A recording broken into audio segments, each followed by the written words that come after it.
Hello and welcome. Tonight, APC condemns outburst by former governor of Lagos State, Chief Bola Tinubu, during his meeting with delegates in Ogun State, threatens to sanction any erring member, including Chief Tinubu. Ahead of the APC presidential primary next week, the president holds crucial meeting with all the aspirants at the State House in Abuja. INEC halts routing of sensitive election materials through the Central Bank of Nigeria for fear of compromise. On business news tonight, Nigeria Export Promotion Council set to launch trade hub in Dubai, United Arab Emirates. It does not appear that the dust raised by the national leader of the All Progressives Congress in his speech while meeting with delegates in Abeokuta, Ogun State on Thursday may settle anytime soon. In his address, Chief Bola Ahmed Tinubu said he was instrumental in the victory of President Muhammadu Buhari in 2015 and the choice of Professor Yemi Osinbajo as vice president. The APC national chairman, Abdullahi Adamu, says the party is not happy over the comment by Chief Tinubu, who is one of the presidential aspirants in the party for the 2023 general elections. He says the party might consider sanctioning the former governor of Lagos State over that speech. He was addressing journalists at the party secretariat in the nation's capital, Abuja. Over the last 2 or 3 days,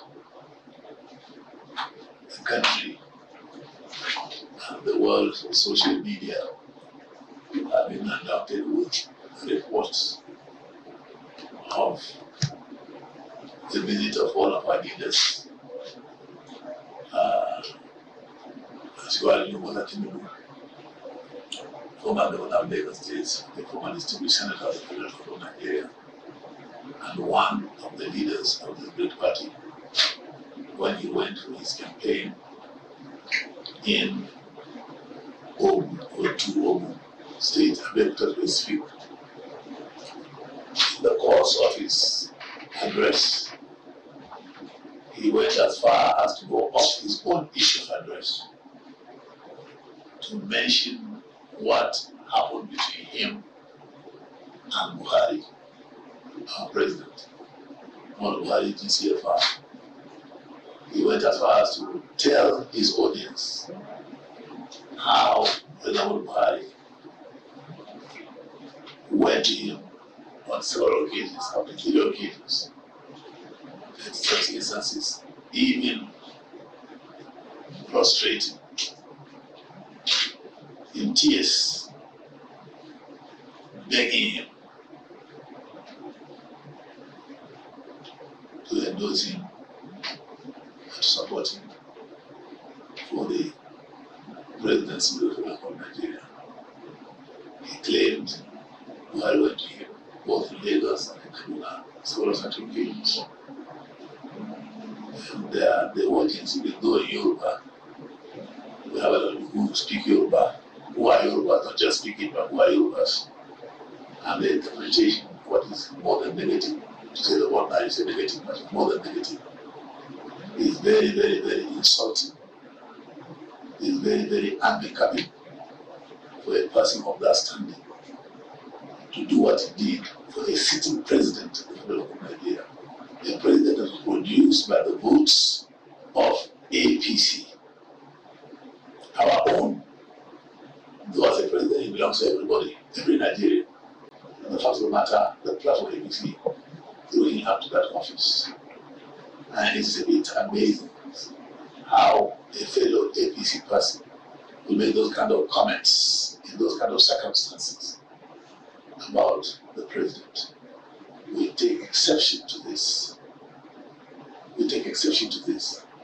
And it does not show any appreciable level of respect for the office of Mr. President and for the person of Mr. President Muhammadu Buhari GCFR. Therefore, without any equivocation whatsoever, we want to make it public that we are saddened about what we saw in the video with that reportage, and we condemn it in the strongest of terms. Be on the watch. You see, that's reverse But what if there's no remorse? If there's need for us to penalize any member of the party, not just bulletin, anybody, we will bring you to the party's books. No aspirant has been disqualified. I don't know how to why this chief. People want to report that nobody is, all the 23. Incidentally, the president of the GCFR has invited all of them 23 to dinner today. It's decision time for the APC as all its presidential aspirants are currently meeting with the president at the State House in Abuja. It is gathered that discussions at the meeting would revolve around the issue of consensus candidate ahead of the APC presidential primary holding from Monday till Wednesday next week. According to the APC national chairman, the party has also appealed the judgment of a federal high court in Kano, which has cleared the coast for the participation of statutory delegates at its presidential primary. The court had ruled that statutory delegates, who are mainly political office holders, can participate in primaries of political parties in accordance with the Nigerian constitution.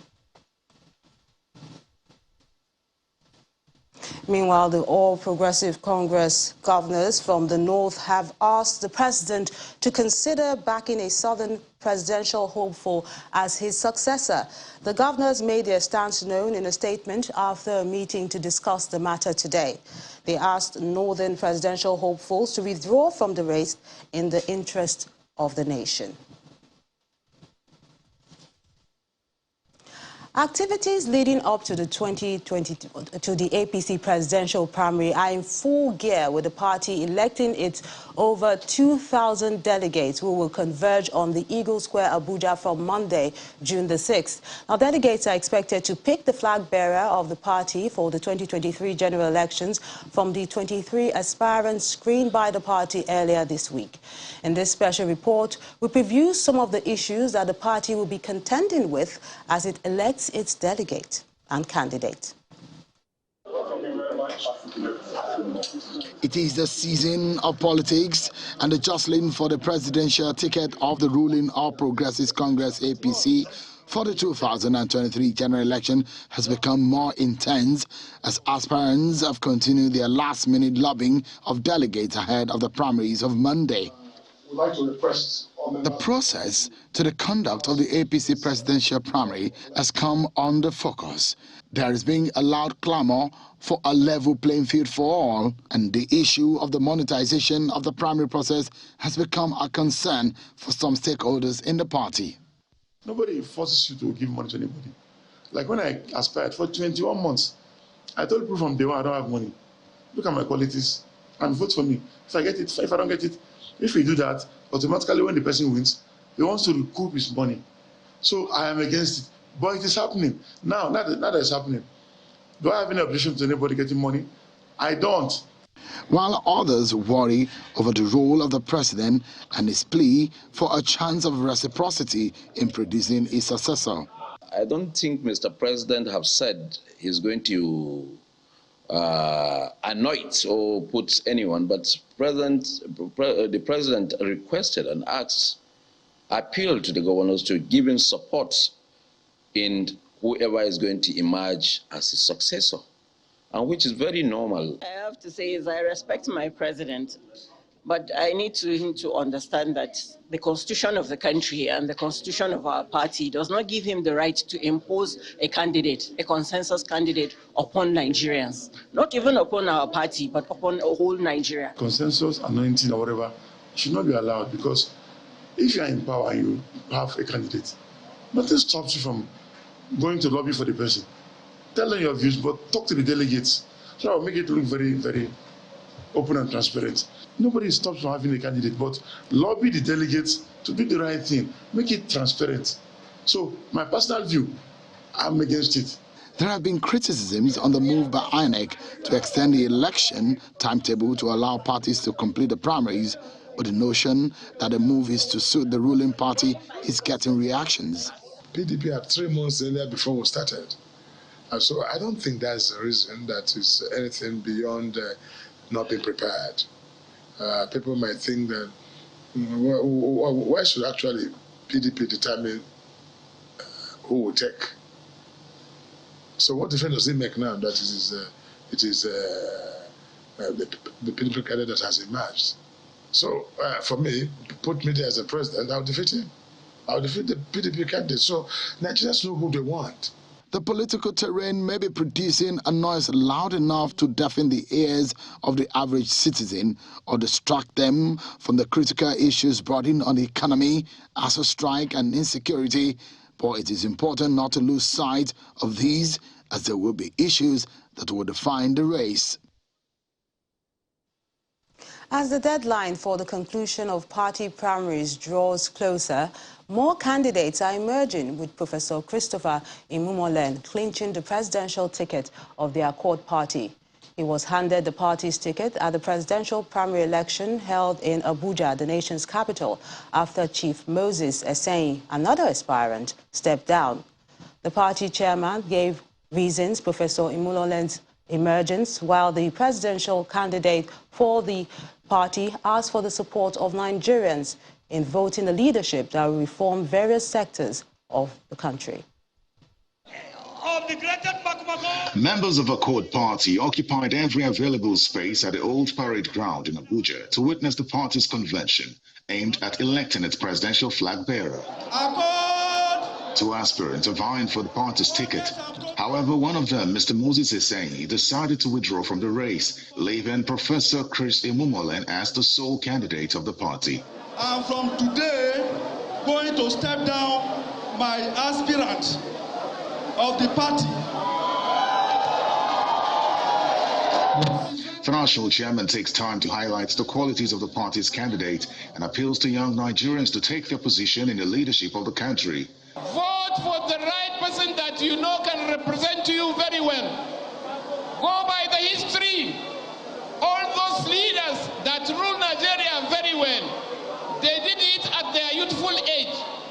So we need another youth to come around to help us move Nigeria and get out of what we are today. A voice vote was used to affirm the candidacy of Professor Imumolen as the presidential flag bearer of the party, and he states his preparedness to lead Nigeria if given the opportunity. I have taken up this challenge because I believe that Nigeria as a country needs a prosperous, a forward-thinking, a dynamic, and an empathetic leader to steer the ship of Nigeria. The candidate takes time to highlight his goals if given the opportunity to become Nigeria's president. 2023 seems too far. My ideology is to see how to manage our nation, resources judiciously and gracefully.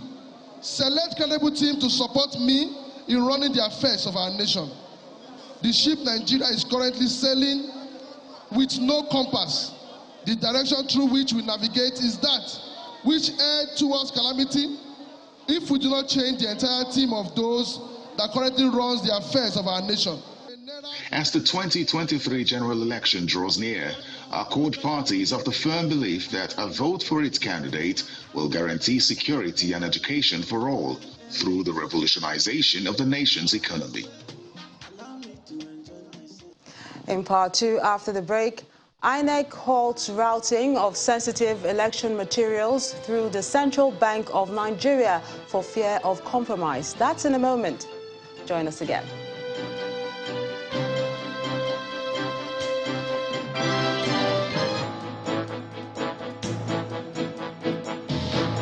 If you just joined us, you're watching the news at 10 live on Channels Television Lagos. A reminder of our top stories.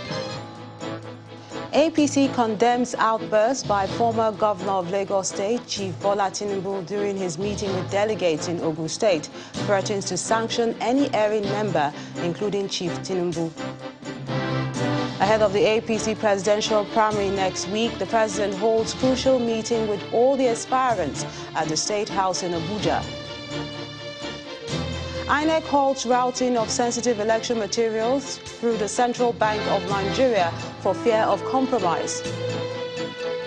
And Ukraine Foreign Minister slams French president over suggestion that Russia must not be humiliated over its invasion.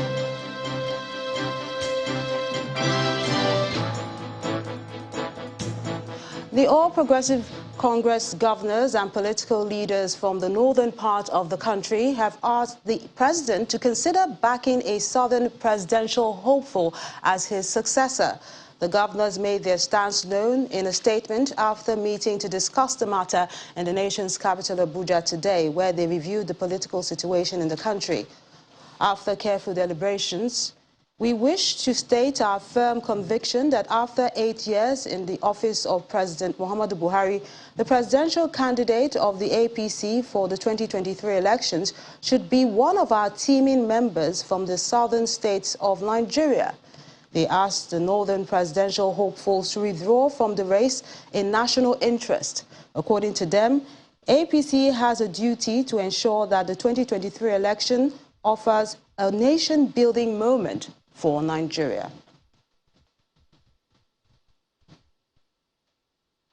In Bauchi State, Governor Bala Mohammed has won the governorship ticket of the People's Democratic Party, PDP, to enable him contest for a second term in the 2023 general elections. The governor was returned as the candidate after a fresh party primary that was conducted today. He ran unopposed following the withdrawal of the winner of the first primary, Mr. Ibrahim Mohammed. He won the votes cast by all the 656 delegates accredited from 20 councils. Governor Mohammed thanked the delegates for their patience and commitment to the party. You are aware I had gone on a solo trip to run for the presidency of Nigeria, and that did not work. But today, I must thank my brother, the secretary to the government, who felt that I should be given the opportunity to do a second term by stepping down for me. What he has done is not only a sign of loyalty, but a spirit of camaraderie which he has expressed, and I will not take that for granted.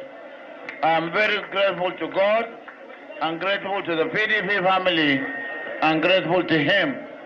I will not disappoint him, and I must also thank our national officers for also accepting to give me once again the opportunity to run. I have always said that politics is a very nice game. I am ready to do it the way we did it before. I am aware that the other parties have brought out their contestants, and we are going to play a politics of give and take, and it is not a war, it is a competition. And we are going to put our profile and our antecedents to the electorate to give us the opportunity once again. We have done so much over the last 3 years, but I'm aware politics is not about projects and programs. Politics is being able to carry everybody along. I'm ready to carry everybody along, and as a party man, what happened during the presidential election, I put it behind my back.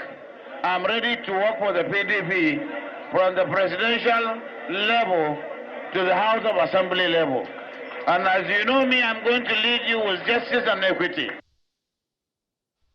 Staying with politics, the Young Progressive Party, YPP, in Rivers State is promising to challenge the People's Democratic Party for the governorship position, saying it has the resources to unseat the ruling party in the state. The newly elected governorship candidate of the party, Mr. Danagogo Wanike Briggs, made the pledge in Port Harcourt, where he vowed to match the big political party strength for strength, despite his age. According to the YPP chairman, their confidence is boosted by the provisions of the new Electoral Act and the desire for youth to effect change. We all have a platform. The platform is a political party. Their bigness, or what they think they are bigness, strip them of funds, of our reserves, of our resources. Let's go and I know as well if we won't beat them all through. They are managing our resources. That's why they call them big parties. Call them big parties for how? We are 18 political parties in Nigeria, and YPP is the third force. In terms of capacity and mindset, by God's grace, we are actually prepared, because we have laid down a blueprint, a manifesto that can take Rivers State within the next 8 years to a promised land, to the way it ought to be. Money has always been, the basis for any achievement. You need money to get things done. We are not afraid or we are not scared of the money, despite what they have. We too, God has blessed us, and we have the same capacity and the same finance. All we wanted was to stand on this platform, and God has done it for us today. Come 2023, we will match them whatever it is with capacity and with our finances. More decisions coming from INEC ahead of the 2023 general elections. Yesterday, it released guidelines and regulations in line with the new Electoral Act. Today, the electoral body says it will no longer take sensitive electoral materials through the Central Bank of Nigeria. The chairman of the Independent National Electoral Commission, Mahmoud Yakubu, told an ongoing dialogue on elections in Abuja today that this will begin with the Ekiti state governorship election. According to him, this decision is to ensure that electoral materials lined up for the elections are not compromised. This meeting between members of the civil society organizations and the Independent National Electoral Commission, INEC, is to have conversations about INEC's preparations for the 2023 general elections. The INEC's chairman sets the tone as he speaks on the roles of the citizenry in delivering credible elections, just as some of the organizers believe strongly that the meeting will address voter apathy. INEC alone can't deliver good elections. Good elections can only be delivered with the involvement of citizens. These kind of conversations we have, and I'm grateful to the INEC chairman for making time to be here, is going to serve in increasing that enthusiasm of voters to ensure that as many eligible voters as possible register to vote and turn out to vote next year. The forum also discussed a wide range of other electoral issues, including security and logistics. The commission also announces plans to withdraw sensitive election materials from the Central Bank of Nigeria, owing to fears of compromises raised by some members of the public. Pending the time we find an alternative that for Ekiti State, the materials will not be routed through the Central Bank of Nigeria. But when it comes to subsequent elections, particularly general, then we have to look for alternative way of doing it. But I want to assure you that for Ekiti, the Ekiti governorship elections, the materials will not be handled by the Central Bank of Nigeria. Thank you very much. In a related development, members of the Nigeria Civil Society Situation Room met with the Ekiti State Resident Electoral Commissioner to assess its preparedness for governorship election in the state. So what you are doing is conducting the interview. Security is a major concern for these elections observer groups, even though the Electoral Commissioner is hopeful that the exercise will be peaceful. This particular dialogue session is very important for many reasons. First, Ekiti has a study history of election violence, made even prominent since 2009 supplementary election in the state where several voters were attacked and the INEC LGA office was burnt down. We are now even enjoying a relatively calm environment. And we do not foresee any breach in the camp and this secured atmosphere. The Ekiti State governorship election, which is slated for June the 18th, is another off-season election that many political watchers say would be a major test for INEC's preparedness for the 2023 general elections. But before we do that, It's no longer news that INEC's budget for the 2023 general elections is 305 billion naira. Practitioners in the printing industry are asking that a portion of that sum meant for printing ballot papers, sensitive and non-sensitive materials, be plowed back into the economy rather than imported as done in the past. Our correspondent, Timothy Crown Aderibire, visited some players in the industry to find out how the printers are faring during this political season.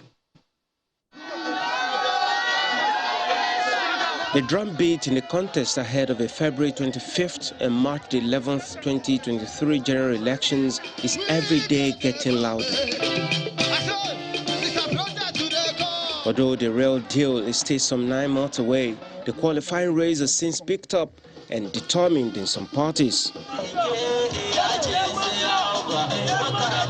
A drive around town, shows or display of posters, billboard, banners, and other campaign materials, each showing support to the candidates and parties on them. There are projections that political campaign may soon go totally digital. But for now, it's an hybrid of both digital and physical means to reach the over 100 million projected registered voters ahead of the next election. With a number of campaign materials all over the place, one would expect it is harvest time for operators in the printing industry in Nigeria. Not really, because most of the billboards, posters you see around, they are imported. By now, we are expecting that there should have been a feel of the huge printing that will be done in this period. There are concerns some of these jobs may have been shipped into the country, rendering the local market inactive. This country, people become law to themselves. People don't pay any regard. We've had the government talking about local content. Whatever we can do in Nigeria, we should do it. Has it been proven beyond any reasonable that we can't do this in Nigeria? No. I believe that some people are doing this because of what they are gaining. SIPON sees this as worrying. SIPON is the Chartered Institute of Professional Printers of Nigeria, the body responsible for the regulation of printing industry enacted by an Act of Parliament, Act 24 of 2007. According to its president and chairman in council, the practice over the years is to give 30% of printing jobs to local printers, while a whopping 70% is done abroad. This election, I call it a post-pandemic election. The global economic is challenged. The supply chain is challenged. The war in Ukraine is compounding it. So at this period, is it safe for us, considering our history of postponing election, is it safe for us to now go abroad and start printing? A breakdown of INEC proposed budget for 2023 election shows printing of ballot papers taking as much as 20.68 billion naira out of a total budget of 305 billion naira, while printing of result sheets take 9.58 billion naira. Members of the Nigerian printing industry claim to be aware of talks in some quarters challenging the competence, capacity, security, and trustworthiness of local printers. When they take it abroad, is it not the government that took it abroad? So whether the government prints it in its own domain or takes it abroad, what the government will face would be just one issue, as opposed to multiple issues because it's the government that owns the procedure, remember. Whatever the reason for non-patronage of local printers, the body considers capacity and competence not being one of them. However, there's a commitment by INEC to make a switch in the quantity of printing jobs done in Nigeria and those done abroad. For by-elections, for off-season governorship elections, we normally print our ballot papers within the country. The bulk of the ballot papers and the result sheets that will be used for the 2023 general election will be printed in Nigeria. But you must also realize that up to this moment, we still have some level of trust deficit in our electoral process. The Commission is also promising to begin inspection of presses to engage in the exercise with the hope that trust is not betrayed. While local printing presses wait for the implementation of this new direction and hope for when all the printing jobs are done at home, the concern now is ensuring that their facilities are worthy of the expectation of electoral umpire. Timothy Crown, Aderibibe, Channels Television News. To other matters now, the president has expressed concern that not much has been achieved regarding an acceptable timetable for the restoration of democratic rule in Burkina Faso, Mali and Guinea since the last summit of ECOWAS leaders on March the 25th. President Muhammadu Buhari stated this in his speech to ECOWAS leaders at the extraordinary summit of ECOWAS Authority of Heads of State and Government in Accra, Ghana, to review the political situation in Mali and other parts of the sub-region. He told his colleagues at the gathering that any decision to be taken by ECOWAS leaders on the political situations in the three countries must consider the victims of unconstitutional changes of government and the adverse consequences of isolation on them. He noted that although the military leadership in Burkina Faso has released President Kabore in line with the request by ECOWAS leaders, further measures must be taken to ensure his safety and full freedom. President Buhari has since returned to Abuja after the one-day summit. In the past 12 months, the global economy, which was just recovering from the COVID-19 pandemic, has been hit with the consequences of the Russian invasion in Ukraine. Nigeria has been impacted in some ways, one of which is food security, especially supply of grains. But the country also has its internal economic struggles, which have only been heightened by the war. Our business correspondent, John Mekwa, takes us through a one-year journey of the Nigerian economy. From 0.51% in the first quarter of 2021, an obvious recovery from COVID-19 pandemic shot the gross domestic product up to 5.01%, mostly base year effect. As the effects subsided, GDP balanced and settled at 3.11% for the first quarter of 2022. If you take agric and petroleum and refining, those sectors are in recession because they've actually contracted consistently for a period. But what saved the day was manufacturing, construction, air transportation. Road transportation fell from plus 30 to minus 20. So road transportation contracted by 50%. It's not difficult to find out or to analyze that. Kidnapping, price of diesel, transportation costs, logistics, all out of the roof. Air transportation increased, but it's not going to drop sharply in the second quarter because of aviation fuel at 700. Now, one sector that is quite interesting is rail. Rail grew fast in first quarter. It grew by almost significantly.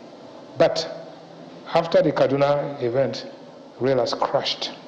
Other important conversations have been on foreign exchange policy, especially with the ban of sale of FX to Bureau de Change in July 2021.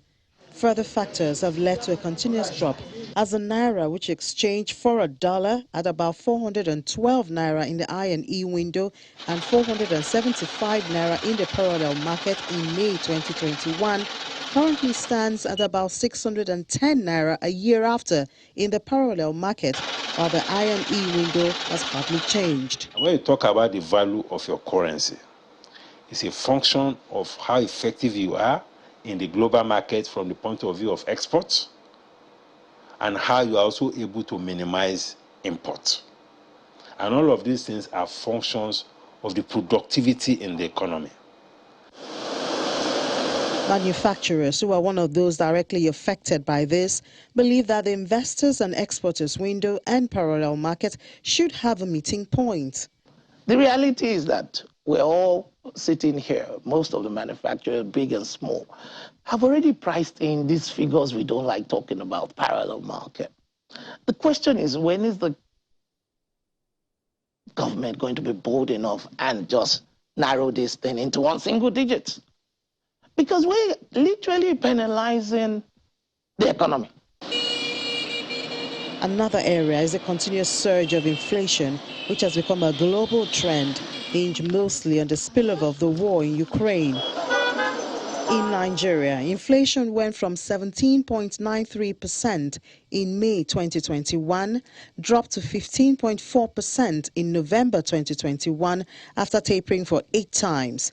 It surged in December to 15.63%, a trend which has continued, boosted by rise in food and energy prices, and pushed inflation to 16.82% in April 2022. We will take some questions, but this was a major consideration at the May MPC, where the monetary policy rate was hiked for the first time in about 2 years, from 11.5% to 13%. MPC decided on the need to take a shift from its historically cautious approach on interest rate to a policy rate hike, while still adopting an accommodative approach to development finance initiatives that have helped historically the growth of the Nigerian economy and sustained a recovery. As the nation prepares for the 2023 general elections, political activities, especially spending, which may continue to stoke inflation, must be factored into the outlook for the rest of the year. The threat to food security, as well as warnings such as that from the International Monetary Fund that except something is done, Nigeria may be servicing its debts with 100% of its revenue by 2026, are tasks awaiting the country's leaders that will succeed the administration of President Muhammadu Buhari. Ini John Mekwa, Channels Television News.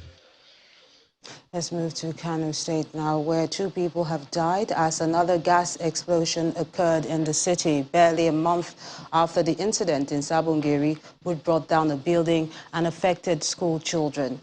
This latest incident took place in the late hours of Thursday in Sheka community in Kodbuso local government area. A gas refill outlet caught fire, affected 2 shops and a residential apartment attached to the building.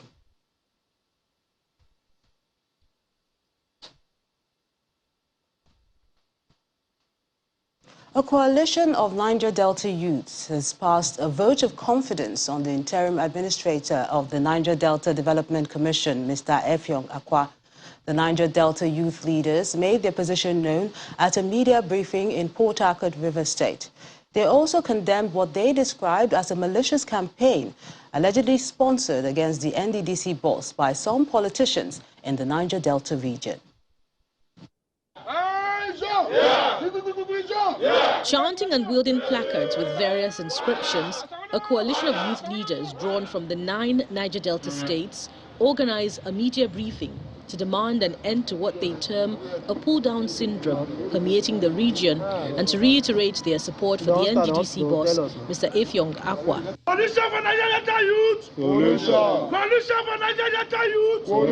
They're also using the medium to call on President Muhammadu Buhari to constitute a substantive board of the Niger Delta Development Commission for better governance, accountability and fair representation of its constituent states. They believe the NDDC boss, Mr. Effiong Akwa, deserves a seat on the board owing to his laudable achievements since assuming office in December 2020.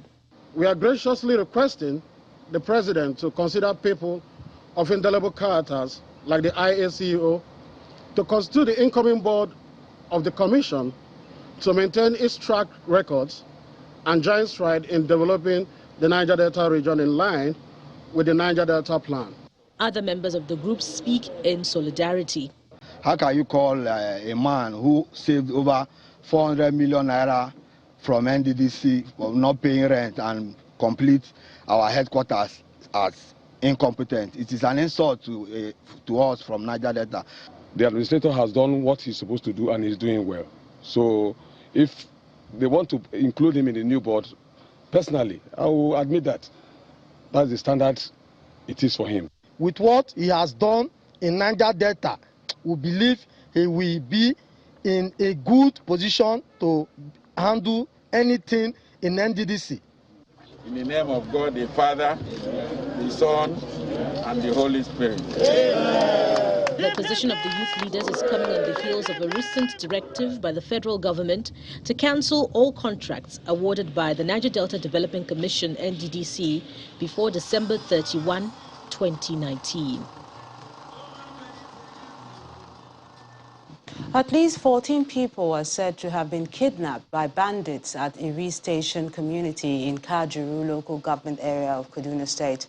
The police authorities are yet to comment on the incident, but community leader Ahmed Musa told Channels Television that a lot of bandits stormed the community at about 4 a.m. today, opened fire, started shooting sporadically to scare the residents from the community. He said during the attack, the bandits took 14 residents of the community away to their camp inside the forest of Kutura, where they normally keep their hostages. He, however, said that security operatives, including the Navy school in Kacha, have been notified about the incident and the location of the bandits. As a result of the attack, residents have fled from their homes for fear of being kidnapped by the bandits. Now let's find out what's happening in the world of business. Layo Olaride is standing by with the details.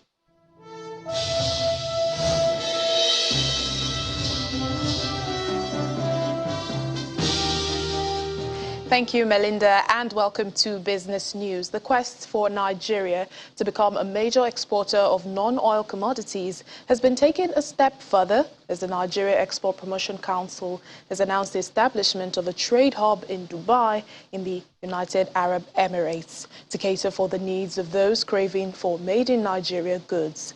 The hub, according to the Executive Director of the Nigeria Export Promotion Council, Mr. Ezra Yakusak, will cover countries in the Gulf region, such as the UAE, Saudi Arabia, Qatar, Oman, Kuwait, and Bahrain.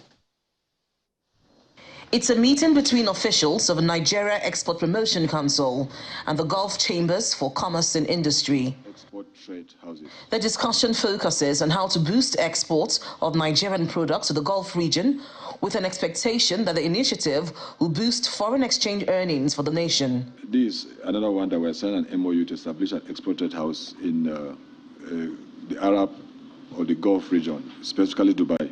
And of course, the essence of that export trade house is to increase the visibility of Nigerian products and to showcase Nigerian products and to serve sometimes as a warehouse for such Nigerian products. Officials of the Gulf Chambers are excited about the new move. They are hoping that Nigerian products will gain penetration in the region and beyond. Having that resident presence is always critical to success globally, which you have already mentioned what you're doing in Cairo and in Lomé. Replicating that in the United Arab Emirates, I think is a key market that we believe Nigeria needs to have a stronger presence than it is at the moment. And we believe we can contribute significantly to that. A memorandum of understanding is then signed to seal the deal.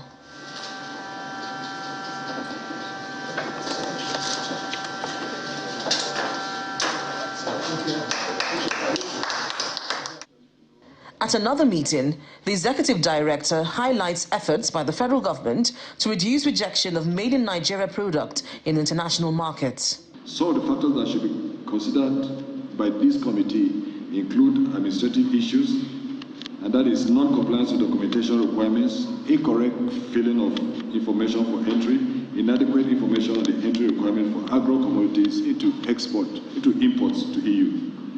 Food safety issues like high level of pesticide residue, which has resulted in the ban of dry beans, the presence of mycotoxins, heavy metals, high microbial load, etc. Only recently, the NEPC secured the approval of 375 billion naira export expansion grant to 285 exporters from the Federal Executive Council. This and many other initiatives are expected to boost exports as well as job creation for the nation's youths. Well, trading activity at the FMDQ exchange was positive this week as the total turnover of transactions carried out at the FX spot, forwards and futures markets rose by 93.59% to $1.68 billion as at June the 3rd. A further analysis of trading results shows that total value of transactions at the FX spot market increased by about 167% to $1.25 billion, while the FX derivatives market turnover rose by 7.74% to $432.22 million. Meanwhile, the naira depreciated by 0.2% to 418 naira 92 kobo against the dollar, the Nigerian Autonomous Foreign Exchange window of the forex market, in contrast to 418 naira 10 kobo recorded last week.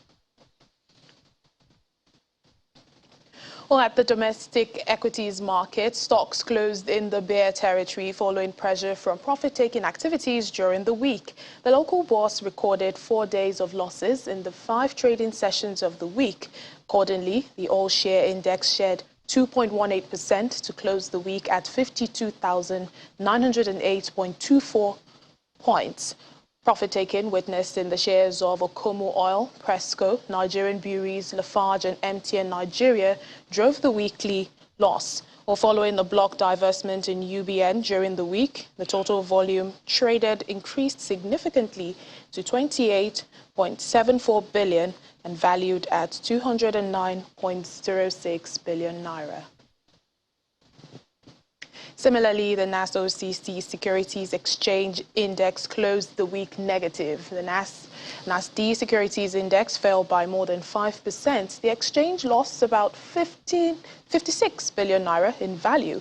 However, volume rose by about 27% to 10.25 million units of shares traded, while value traded for the week fell by 7.4% to 91.52 million naira. Food Concepts was the sole gainer for the week. Niger Delta Exploration and Production, the losers. Meanwhile, Food Concepts and Union Bank Property PLC were among top stocks traded by volume for the week. And that's it on Business News. It's back to you, Melinda.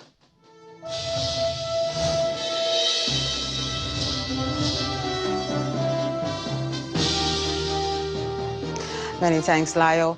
And for what's happening in the world of sports, here's Ayotunde Balogun.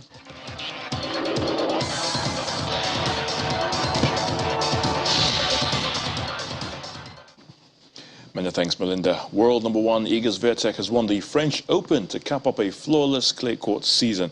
The Polish top star defeated the American Cory Coco Gauff 6-1, 6-3 to claim her second French Open title. Swiatek needed 1 hour and 8 minutes to overcome the first-time Grand Slam singles finalist Gauff and become the 10th woman to win multiple Roland Garros singles titles in the Open era. World number 5 Rafa Nadal is seeking a record-extending 14th French Open title and widen his lead in the men's race for the most major titles. Nadal enjoys near-mythical status at Roland Garros, where a statue has already been erected in his honor, but standing in his way will be the 8th-seeded Norwegian Casper Ruud. Ruud, who is 13 years younger than Nadal, has led the men's tour since the start of the 2020 season in clay court wins, finals and titles, and is the first man from his country to make a Grand Slam singles final. Nadal and Ruud have never played a competitive match before, but the duo have hit balls against each other plenty of times. Nigeria's Flamingos have qualified for the FIFA Under-17 World Cup to be hosted by India later this year. The Flamingos played a goalless draw with their Ethiopian counterparts inside the MK Abiola Stadium in Abuja today. However, the Nigerian ladies sealed their place with a 1-0 aggregate victory, courtesy of a win in the first leg. And with the backdrop of the war in their country, Ukraine find themselves one match away from qualifying for just a second FIFA World Cup. Now, the Ukrainians finalized the preparation in Cardiff on the eve of their one-off qualifier against Wales off the back of a thrilling 3-1 playoff win in Scotland on Wednesday. Wales have the chance to make their first World Cup finals appearance in 64 years when they take on Ukraine.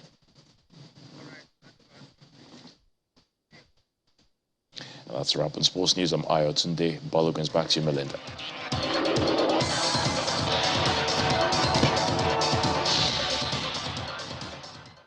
Many thanks, Ayo. On the international scene, Ukraine's foreign minister has hit out at French President Emmanuel Macron after he said it was vital that Russia was not humiliated over its invasion. Mr. Macron said it was crucial President Vladimir Putin had a way out of what he called a fundamental error. But Dmytro Kuleba said allies should focus on how to put Russia in its place as it humiliates itself. Mr. Macron has repeatedly spoken to Mr. Putin by phone in an effort to broker a ceasefire and negotiations. The French attempts to maintain a dialogue with the Kremlin leader compared to the United States and the UK.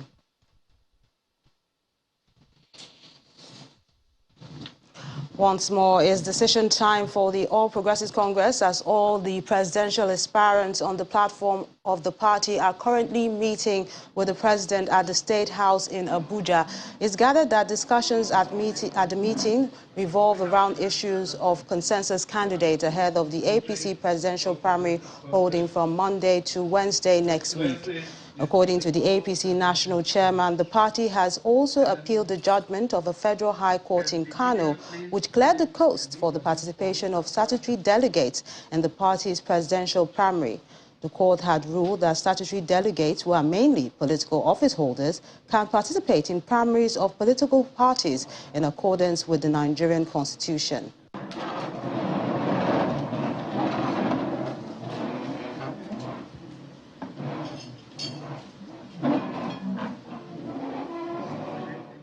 And the main news again.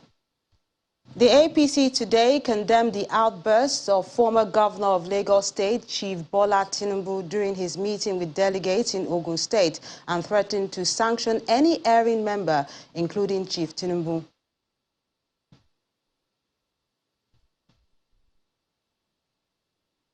Also today, northern APC governors threw their weight behind a southern presidential candidate and asked President Muhammadu Buhari to also back the decision to ensure unity and progress of the country.